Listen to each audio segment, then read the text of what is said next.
Vamos a comenzar con la introducción a los fenómenos de transporte.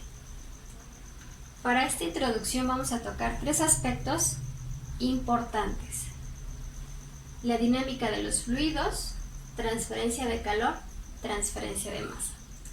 En dinámica de fluidos vamos a ver un fenómeno de la viscosidad. Ese fenómeno de viscosidad va a seguir lo que es la ley de Newton de la viscosidad. En transferencia de calor tendremos lo que es la conductividad térmica, siguiendo la ley de Fourier de calor. En transferencia de masa, un fenómeno conocido como difusión o difusividad a través de la ley de Fick. Como primer tema introductorio vamos a ver lo que es la ley de Fick, que es transferencia de masa. La ley de Fick de transferencia de masa. Aquí observamos el modelo matemático para determinar lo que es la difusividad. dAB nos representa el fenómeno de difusividad de un punto A un punto B, multiplicado por la diferencia de concentración con respecto a una distancia, donde J es el flux de masa. Este flux de masa va a tener unidades de masa entre unidades de área por unidad de tiempo. Aquí también pueden ser kilogramos, gramos, moles, kilomoles, unidades de masa, fracciones de masa o fracciones molares sobre unidad de área por unidad de tiempo. Este fenómeno va a estar dado por un gradiente potencial, y este gradiente potencial es conocido como gradiente de concentración. Aquí vemos en este dibujo dos puntos, un punto A y un punto B. Estos van a estar dados por una concentración inicial en el cual se va a desplazar hacia una concentración X de una distancia 0 a una distancia X. Estos son diferenciales de concentración entre diferenciales de distancia, lo que nos da una diferencial de concentración con respecto a una distancia. En este dibujo, lo podemos ver más claro, donde tenemos partículas que se encuentran de este lado en mayor concentración y las cuales van a migrar hacia otra parte. Porque supongamos que esto es una película, van a migrar hacia el otro lado de una membrana o una película de mayor a menor concentración. ¿Dónde se hace aplicable esta ley de transferencia de masa? La vamos a ver en su momento en lo que es transferencia de oxígeno, con otro modelo matemático como el que vemos aquí, donde vamos a observar Na, que es una velocidad de transferencia de oxígeno. Y esas, como ven aquí, son concentraciones, que son unas diferenciales de concentración, y si lo ven, es un gradiente de concentración. KLA, en este caso, supongamos para que se entienda mejor, que tenemos un reactor. Ese reactor está con un medio. Un medio de solución, supongamos agua, a la cual es aireado o asperjado con algún sparger el oxígeno, y el oxígeno va a ir subiendo. Entonces, esa burbuja se va a encontrar con una resistencia del medio, que el medio va a ejercer esa resistencia hacia esa burbuja, conocido como KL. Y estas burbujas determinan o ocupan un cierto espacio, conocido junto a los dos como KLA, que es el coeficiente global de transferencia de masa, o en este caso de oxígeno. Aquí, viéndolo de otra forma, supongamos que tenemos un sistema que aún no se le suministra oxígeno y se encuentra con una concentración de oxígeno de 0, una concentración actual. Transcurrido un tiempo, se le suministra oxígeno oxígeno puro o aire puro, algunos gases como nitrógeno o CO2. Y como lo observamos. ¿Qué quiere decir concentración en equilibrio?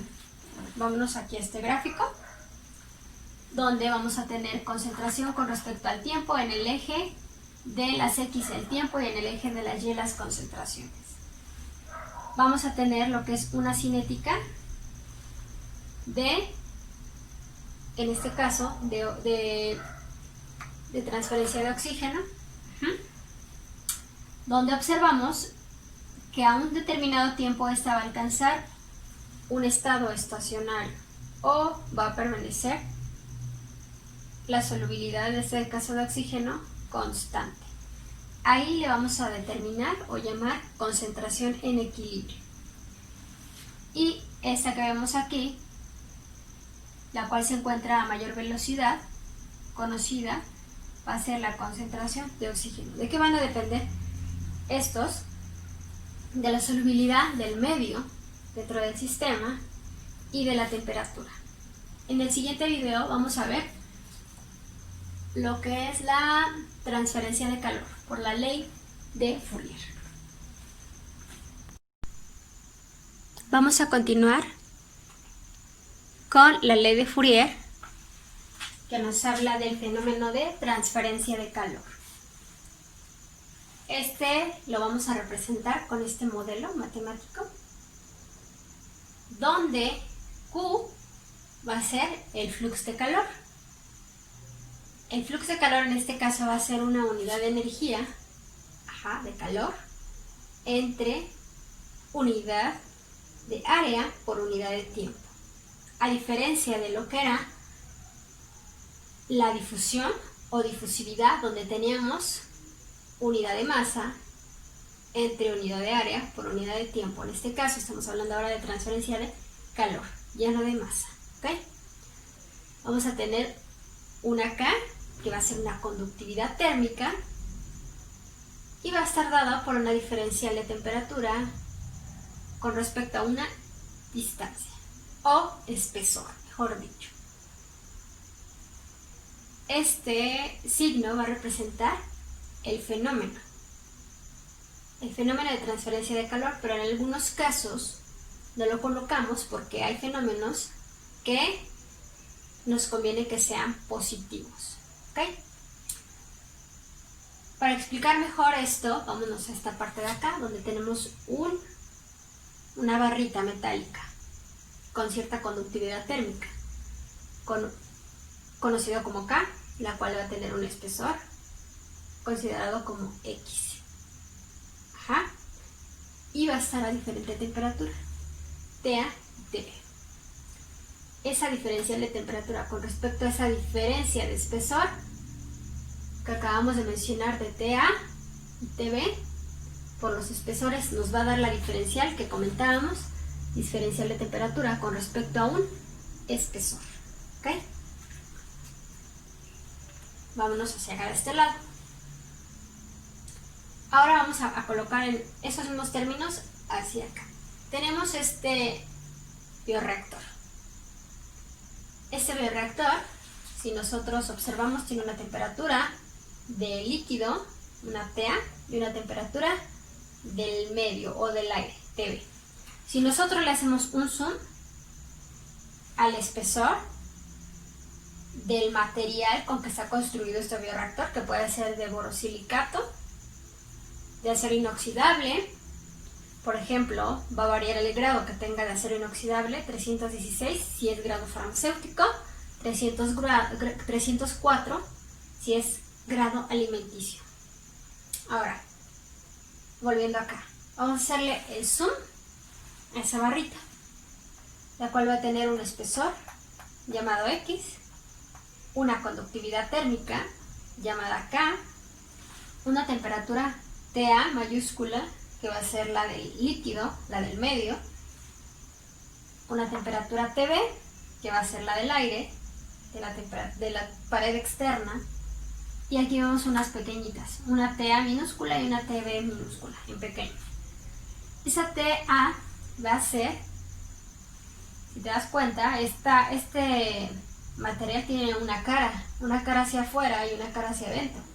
La cara que está hacia adentro va a ser la temperatura interna de la pared, que está en contacto o en convección con la del líquido. Y TB va a ser la cara que está por fuera del bioreactor, que va a estar en contacto con el exterior. ¿Ok? Aquí ocurren fenómenos de transferencia de calor que van a estar denominados por los flujos de calor. Q. Q, flujo de calor. Unidad de energía o de unidad de calor entre unidad de área por unidad de tiempo. En este caso vamos a encontrar aquí que podemos determinar de esto un coeficiente convectivo de transferencia de calor de líquido, o sea, un flux en esta parte del líquido, de lo que está de este lado, dentro del reactor. Y va a estar dado por un diferencial de temperatura del líquido. Bien, vamos acá. Igual que la parte de externa que está dentro del bioreactor, que es el líquido, la temperatura del líquido, la temperatura de la pared que está en contacto con el líquido, también vamos a tener ahora por otra parte un flujo de calor, flux de calor, es diferente a flujo, ahorita lo vamos a ver más adelante. Un flux de calor que va a estar dado igual por un fenómeno convectivo, por un roce del aire. Por acá, en este caso, un roce del líquido, pero estamos hablando ahora de acá. De un coeficiente convectivo de transferencia de calor del aire. O en este caso de la pared que va a estar hacia afuera. Por una diferencia de temperaturas, pero ahora del aire, de lo que está fuera del tanque. Viendo que el flux de calor tiene unidades de calor entre unidades de área por unidades de tiempo. Si a nosotros colocamos un área, un flux de calor multiplicado por un área lo convierte en un flujo de calor, y lo vemos aquí en las unidades. Flux de calor tiene unidades de joules sobre metro cuadrado por segundo multiplicados por una unidad de área que es metro cuadrado. Nos cancelamos estos y estos y nos quedará joules sobre segundo. Ahora bien, este flujo de calor también lo podemos determinar considerando un coeficiente global de transferencia de calor, U, multiplicado por su área y por la diferencia de temperaturas. Si nosotros conocemos la diferencia de temperaturas, el área y el coeficiente global de transferencia de calor, podemos determinar el flujo de calor. Y U lo podemos conocer simplemente de esta forma.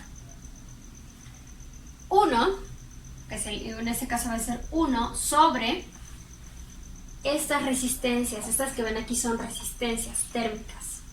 X, que ya hemos mencionado que es el espesor, o el calibre del material, entre K, que es la conductividad térmica, más la suma de HL, que aquí le pongo así, subíndice L, HL, que es el coeficiente convectivo, de transferencia de calor del líquido, más el coeficiente coeficiente convectivo de transferencia del aire. Estos dos que vemos aquí son fenómenos convectivos.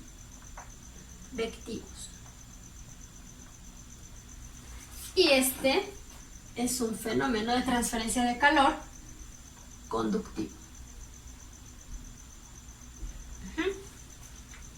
Viéndolo de esta forma, nosotros podemos determinar así lo que es flujo de calor.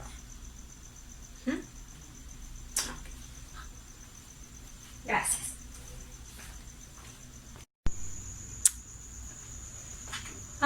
veamos la ley de Newton de la viscosidad. Tenemos aquí lo que es este modelo matemático que nos representa, en este caso, la ley de Newton de la viscosidad. Aquí vamos a ver lo que es la viscosidad, este flujo de viscosidad y un gradiente de potencial de movimiento, diferencial de velocidad entre una diferencial de distancia. Tenemos aquí una placa por la cual se desplaza un líquido y vemos que comienza con una distancia 0 y una velocidad 0. Al paso del tiempo, esta va a tener una distancia diferente y una velocidad diferente de x sobre tiempo, de una distancia sobre tiempo. Bien, esta ley de la viscosidad nos va a permitir determinar lo que es la transferencia de movimiento que tengamos en un sistema, por ejemplo un bioreactor, el cual puede tener diferentes movimientos que van a adquirir de acuerdo al tipo de impulsor y a la propela que se esté utilizando. En este caso puede ser un movimiento circular o un movimiento, en este caso, axial radial. Esta ley tiene aplicaciones para lo que es el estudio de la rheología de fluidos, el movimiento de los fluidos en un sistema de un tanque, por ejemplo, por el cual nos va a servir para determinar números de potencia, números de Reynolds, números de Smith, número de Nusselt, número de Prandtl, viscosidad cinemática. Todas estas son números adimensionales que en su momento vamos a dar. Gracias. En resumen, al tema introductorio a fenómenos de transporte, vamos a ver, vimos tres fenómenos basados en diferentes leyes. Vimos la ley de Newton de la viscosidad, donde su gradiente de potencial, en este caso va a ser el gradiente de movimiento. Lo que transfiere es movimiento, transferencia de movimiento, ¿ok? Ley de Fourier de calor, que en su caso el potencial que va a seguir esta ley es el gradiente de temperatura. Este es un fenómeno de transferencia de calor. Y por último, la ley de Fick, que su potencial va a ser el gradiente de concentración, de mayor a menor concentración, y es transferencia de masa. Vimos tres fenómenos: transferencia de masa, ley de Fick; transferencia de calor, ley de Fourier; y transferencia de movimiento, ley de Newton de la viscosidad. Gracias.